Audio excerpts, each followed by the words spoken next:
भारत की संस्कृति पढ़ना पड़ेगा, भारतीय भाषाओं में पढ़ना पड़ेगा, भारत की परंपरा को समझना पड़ेगा, भारत का ज्ञान विज्ञान पढ़ना पड़ेगा, भारत के ऋषियों के बारे में पढ़ना पड़ेगा, भारत के महर्षियों के बारे में पढ़ना पड़ेगा, जो हमारी संस्कृति है उसको समझना पड़ना पड़ेगा। लेकिन उसके लिए क्या करना पड़ेगा? आर्टिकल 21 को बदलना पड़ेगा। महाराष्ट्र में भी 3 भाषा पढ़ाते होंगे ना, एक मराठी पढ़ाते होंगे, एक इंग्लिश और एक हिंदी, 3 भाषा पढ़ाते। अब हिंदी पढ़ाने के लिए क्या पढ़ाते हैं? प्राइवेट किताब पढ़ाते हैं। हिंदी पढ़ाने का मुख्य उद्देश्य क्या है? कि सबको हिंदी पढ़ना लिखना बोलना आ जाए, उद्देश्य यही ना। ये उद्देश्य पूरा करने के लिए प्राइवेट किताब क्यों पढ़ाना? तुलसीदास जी द्वारा लिखा गया रामचरितमानस हिंदी में ही है।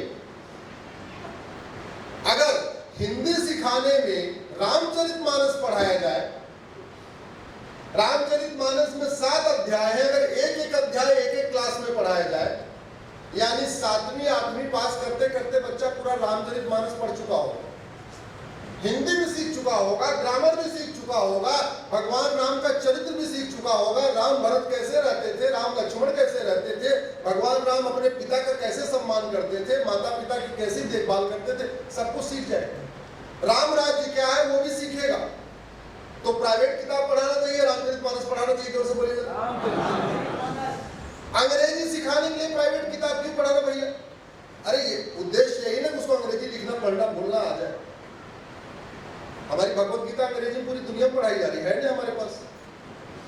18 अध्याय है, 3-3 अध्याय करके क्लास में पढ़ाए तो 6 साल के अंदर पूरी भगवत गीता कंप्लीट बच्चा 8वीं पास करके निकलेगा। कर्मयोग का ज्ञान होगा, राजयोग का ज्ञान होगा, भक्ति योग का ज्ञान होगा, सब कुछ उसको पता होगा। अर्जुन कृष्ण के बीच में क्या संवाद होता है ये भी पता होगा, इंद्रियों पर नियंत्रण कैसे करना है ये भी पता होगा, सतोगुण क्या होता है, रजोगुण क्या होता है, तमोगुण क्या होता है ये भी ज्ञान होगा, भोजन क्या करना चाहिए क्या नहीं करना चाहिए इसका भी ज्ञान होगा, अष्टांग योग का ज्ञान होगा, सारा ज्ञान होगा।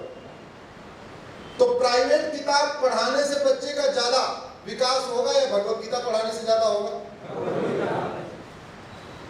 मराठी पढ़ाते हैं, मराठी में हमारे पास है पुस्तकें, संत ज्ञानेश्वर की पुस्तक है हमारे पास, संत तुकाराम की पुस्तक है हमारे पास, और भी एक से एक पढ़ के हमारे पास है। तो मराठी पढ़ाना तो उनकी पुस्तक पढ़ाओ। इससे सेकुलरिज्म खतरे में आ जाएगा क्या?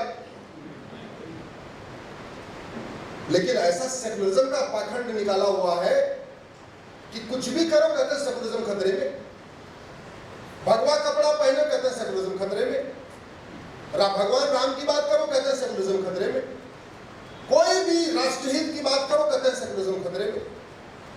ये सेकुलरिज्म का पाखंड खत्म करने के लिए इस संविधान का जो प्रियम्बल इसको बदलना पड़ेगा, इसमें सेकुलरिज्म निकाल के फेंकना पड़ेगा। हमने इसको सुप्रीम कोर्ट में चैलेंज किया और अब की बात 400 पार करिए, इस मुद्दे के आधार पे करिए कि दोबारा वो प्रियम्बल वापस आना चाहिए, दोबारा संविधान के चित्र भी वापस आने चाहिए। अब नहीं चलेगा। अगर हम चाहते हैं कि ऊंच नीच का भेदभाव कम हो, हम चाहते हैं देश की एकता अखंडता मजबूत हो, भाईचारा मजबूत हो, तो एक ही तरीका है 10वीं तक भारत में यूनिफॉर्म एजुकेशन सिस्टम लागू किया जाए, 10वीं तक सबकी एक किताब हो। भारत में समता समानता समरसता तब आएगी जब मजदूर और मालिक के बच्चे की किताब एक होगी, ब्राह्मण क्षत्रिय वैश्य दलित सबके बच्चे की एक किताब होगी, हिंदू मुस्लिम पारसी ईसाई सबके बच्चे की एक किताब होगी।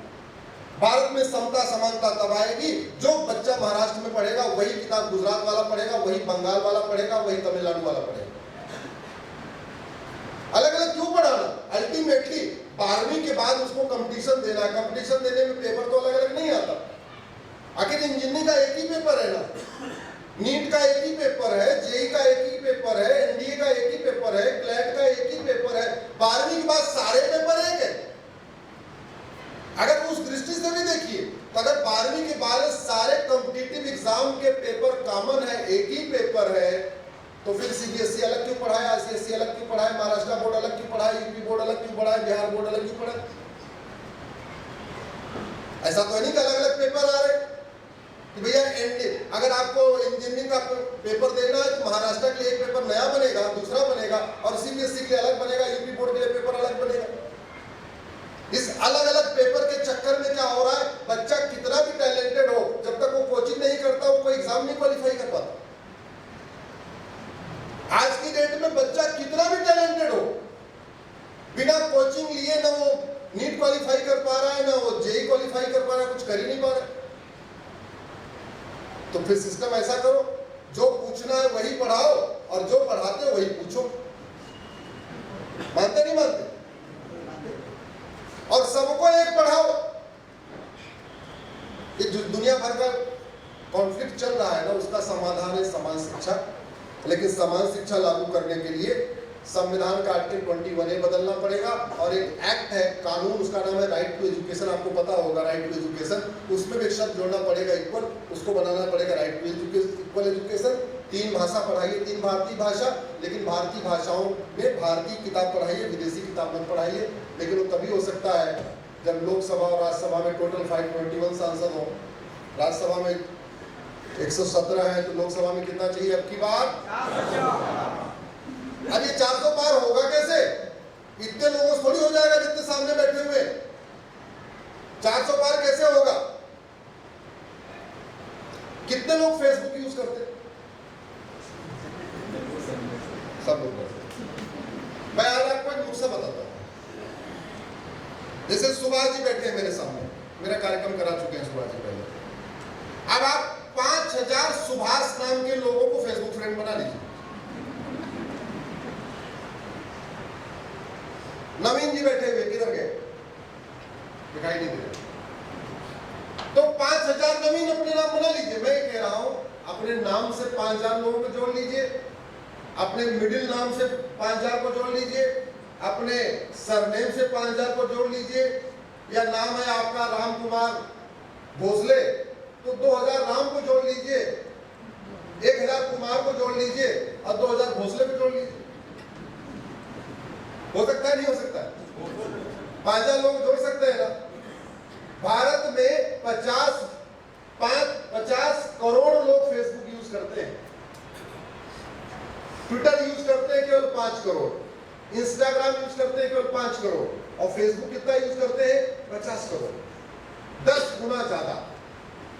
गरीब से गरीब, रिक्शे वाला, ऑटो वाला, सब के सब क्या यूज करते हैं? लेकिन अभी वो जातियों के आधार पे वोट दे रहे हैं, भाषा के आधार पे वोट दे रहे हैं, पॉलिटिकल पार्टी के नेताओं के लफाजी सुन के भाषण दे रहे हैं, बतौलेबाजी सुन के भाषण दे रहे हैं, कुछ आने से कुछ भी करते रह रहे हैं, कई बार पौवा पे भी कर देते हैं। उनको समझाना पड़ेगा। समझाने का एक ही तरीका है, बैठे बैठे सबके घर जाके समझाना तो चाहिए, वो बहुत अच्छा है, लेकिन ऐसा संभव नहीं है। तो मैं ये कहता हूं, भारत में जो इनको राष्ट्र की चिंता है वो सब लोग 5-5 हजार जोड़ लें। जैसे हमारी बहनें बैठी हुई है, अपने अपने नाम से 5000 पूरे भारत की जोड़ लीजिए, 5000 मिल जाएगी। 5000 रमा में मिल जाएगी, 5000 लक्ष्मी मिल जाएगी, 5000 उमा में मिल जाएगी, 5000 कृष्णा में मिल जाएगी, 5000 गायत्री मिल जाएगी, सब 5-5 मिल जाएंगे। जोड़िए उनको, समस्या लिखिए, मूल कारण लिखिए, अस्थायी समाधान लिखिए। अगर आपको मेरी बात अच्छी लग रही है, मेरी बात लिख दीजिए। मेरा वीडियो अच्छा लगता है, मेरा वीडियो शेयर कर दीजिए।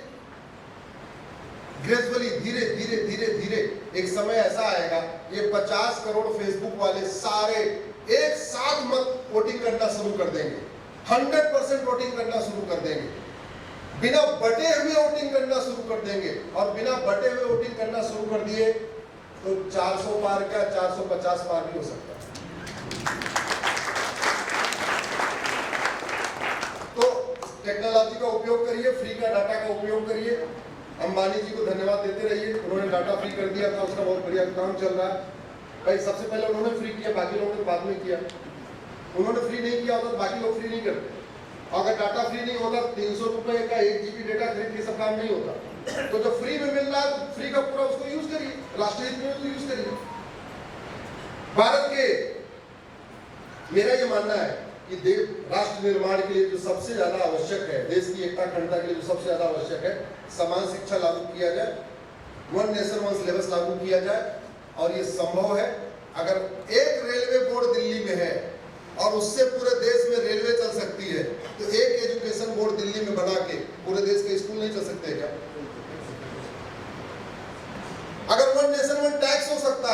तो वन नेशन वन सिलेबस नहीं हो सकता है क्या? काहे लिए अलग अलग किताब पढ़ाना? तो one nation one tax syllabus भी हो सकता है, वन नेशन वन करिकुलम भी हो सकता है, one nation one education board भी हो सकता है, लेकिन डिमांड करिए। भारत में बिना डिमांड किए कुछ भी नहीं होता, इसलिए डिमांड करना पड़ेगा। वोट करिए जाति भाषा क्षेत्र से ऊपर उठ के, लेकिन मुद्दों को लिखिए जरूर। सबको पता होना चाहिए आप वोट किस लिए कर रहे हैं। जब आप मंदिर में दान करते हैं तो कुछ मन्नत मांग के दान करते हैं ना, करते नहीं करते? भाई ये काम कर देना, बेटा हमारा ऐसा हो जाए, बच्चा हमारा ऐसा हो जाए, हमारा ये हो जाए, बीमारी ठीक हो जाए। तो देश में इतनी सारी बीमारियां हैं, उन्हीं बीमारियों के लिए मत दान करिए, लेकिन लिख के दान करिए।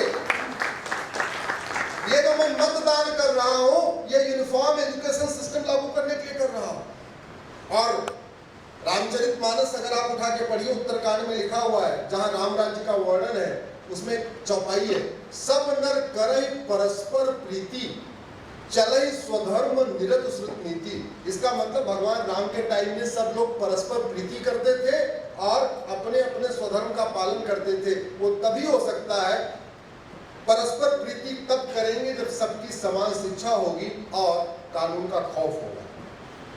परस्पर प्रीति का एक ही तरीका होता है, संस्कार अच्छा हो, थूकना नहीं है, कानून ऐसा खौफ हो, अगर थूक दिया तो कम से कम 10,000 रुपये पेनल्टी हो जाएगी। यही तरीका।